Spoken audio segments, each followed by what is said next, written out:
Assalamu alaikum wa rahmatullahi wa barakatuh. Peace, blessings and mercy be upon you all. And welcome to the 4th episode of Dawah Thursdays. In our episode today, we are going to look at a very important aspect in Dawah, and that itself is the characteristics of a Du'at. The first characteristics I want to focus on is the concept of sincerity when it comes to performing Dawah. Our beloved Prophet, peace and blessings be upon him, said in Hadith Bukhari and Sahih Muslim that actions are judged by intentions. Now what this means is that every act that we perform in this life will only be judged by the intention behind that action. So even every action of goodness or righteousness, if the intentions are impure, then we will not necessarily receive the reward of that action itself.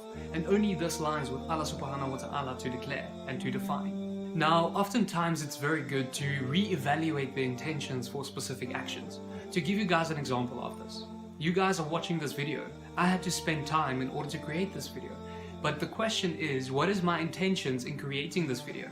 Is it fundamentally just to teach you about Dawah? Or am I doing this for Allah subhanahu wa ta'ala, to glorify Him through sharing this knowledge, to be able to disperse that knowledge to others that He sees fit?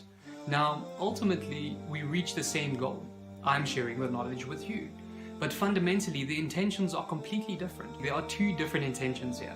The one is to appease the audience, and the other one is to share this knowledge, to glorify and worship Allah subhanahu wa ta'ala, and to thank Him for the knowledge that He has blessed me with. Now fundamentally, we might perceive that this has the same end result, you watching this video, but fundamentally it isn't the same. Because if I do this to glorify Allah, He will ensure that whomever needs to watch this video is currently watching it right now. He will ensure that this knowledge is instilled within the hearts of those it is supposed to be instilled in, if this is in accordance to His law, in accordance to His decree and His will. So what does this mean for us in the field of Dawah? Fundamentally, if we go out there to invite people towards the way of Islam, if our intentions are just to go out there to get a shahada tally, to see how many people we can get to embrace Islam, then our intentions are not pure. But if we go out there because we love for others what we love for ourselves, and we love Allah subhanahu wa ta'ala more than anything in this life, and we go out there to share His message, to share the knowledge He has blessed us with, to glorify and worship His name in that action, then our intentions is to glorify Allah. And in that we will share the message, in that we will call people towards Islam, if it is the decree and the will of Allah subhanahu wa ta'ala. The second characteristic that is very important is the concept of knowledge. Now there's a beautiful hadith where the Prophet, peace and blessings be upon him, declares that convey from me, even if it is one ayah. Now in this there are two very important points that we need to understand. The first one is that we are instructed to convey the message of Islam. Whatever knowledge we have, to go out there and to share it. The second point to understand, which is very important, is that Dawah is not based on ignorance, emotion or unknowns. Therefore, it is very important for us to have knowledge about the things that we convey.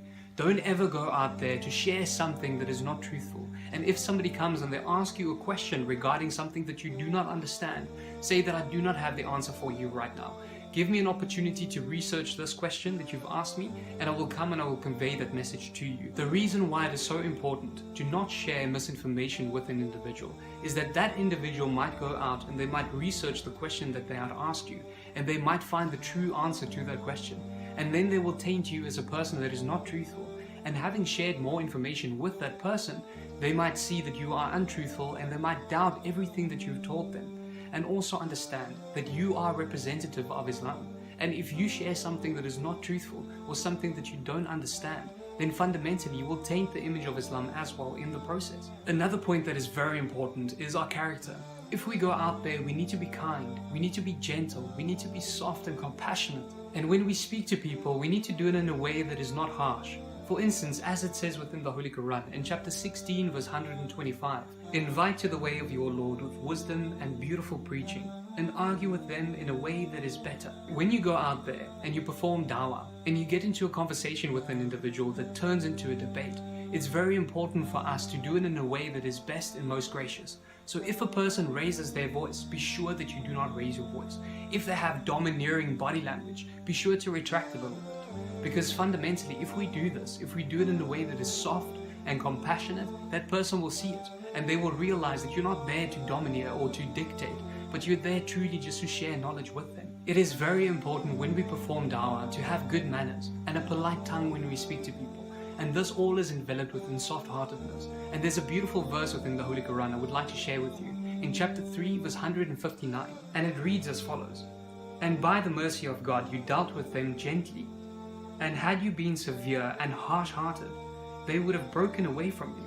And this is truly something that we find in the field, that as soon as you are harsh and as soon as you are defensive and as soon as you are trying to attack another person based on their faith, you're building a wall between you and that individual, and you can forget about doing da'wah with that person because they will not want to deal with you.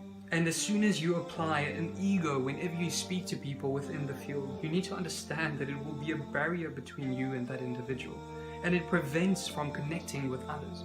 Because fundamentally, what your ego and your pride is projecting to them is that you are better, or that you perceive that you are right and that the other person is wrong. It doesn't matter what you know as fact or truth. Do not bring that into the field of da'wah. Be compassionate, be soft-hearted, speak in a way that is best, and have good manners when you speak to individuals. Another characteristic that is very, very important is that you should speak to people based on their level of understanding. Now, you won't walk up to a person that you know doesn't necessarily have a high education and use profound language with them, or start talking to them about the intricacies of the Quran itself. You will speak to them in a way that is simplistic and easy to understand. For instance, once we look at the concept of God, there are two arguments that we are going to use to speak to people about the existence of God.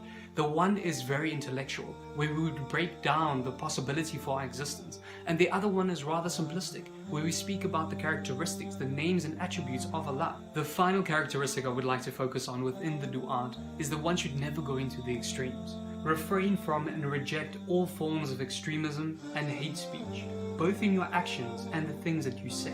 And we know that our beloved Prophet also spoke about this, because he said that beware of extremism in religion, because the only thing that destroyed those before you was extremism in religion. So when you are out there in the field, be sure to share the message of peace and compassion with all of humanity, and implement some of the things that you had learned today.